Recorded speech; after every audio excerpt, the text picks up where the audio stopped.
Hai semua, topik kita pada hari ini ialah simpulan bahasa. Semua buka buku tata bahasa Bestari, muka surat 84. Simpulan bahasa merupakan ungkapan yang biasanya terdiri daripada dua patah kata, memberi makna yang berlainan daripada perkataan yang membentuknya. Seterusnya, kita akan melihat beberapa contoh simpulan bahasa berdasarkan gambar.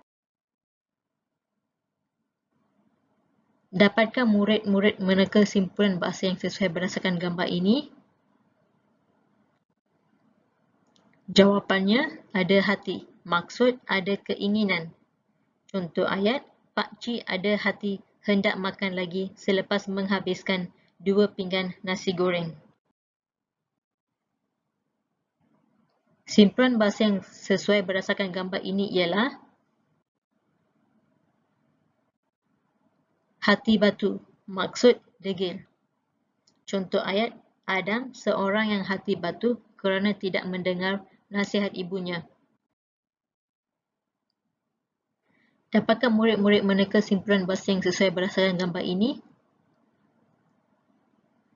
Jawapannya, mulut tempayan. Maksud orang yang tidak boleh menyimpan rahsia.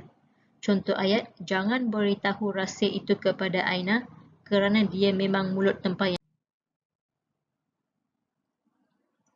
Apakah simpulan bahasa yang sesuai berdasarkan gambar ini? Ya, jawapannya ulat buku. Maksud orang yang suka membaca. Contoh ayat, Puja digelar ulat buku kerana rajin belajar. Simpulan bahasa yang sesuai berdasarkan gambar ini ialah berat mata. Maksud mengantuk. Contoh ayat, ayah tidak larat berjaga hingga lewat malam kerana dia berat mata.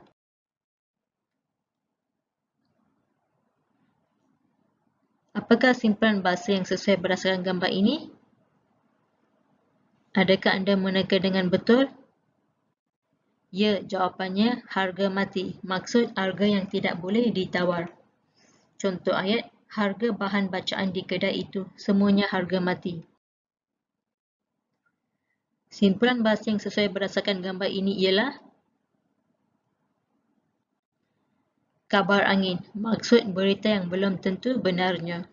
Contoh ayat, ada kabar angin yang mengatakan bahawa harga petrol akan naik lagi.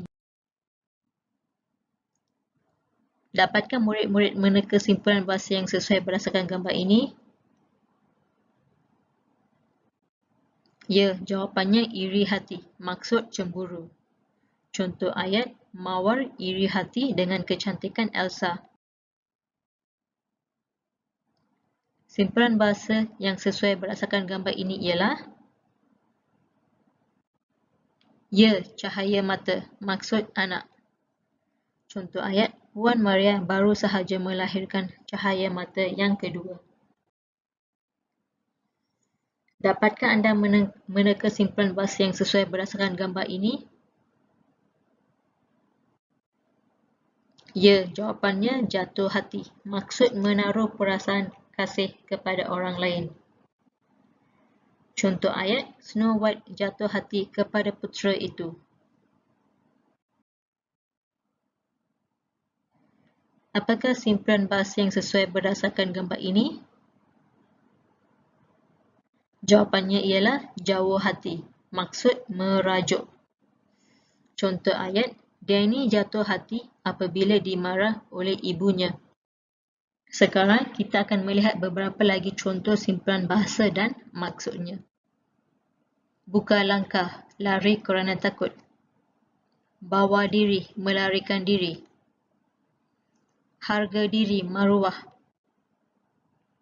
Kering darah, terkejut. Putus akal, putus harapan. Putus rezeki, hilang. Mata pencarian. Panas hati, marah. Sejuk hati, tenang. Sakit mata, benci memandang. Dan batu loncatan, sesuatu yang dijadikan permulaan untuk mencapai hajat yang lebih besar. Kerja rumah pada minggu ini ialah praktis 1, 1 hingga 8 muka surat 84. Pastikan murid-murid membuat kerja rumah yang telah diberi. Terima kasih.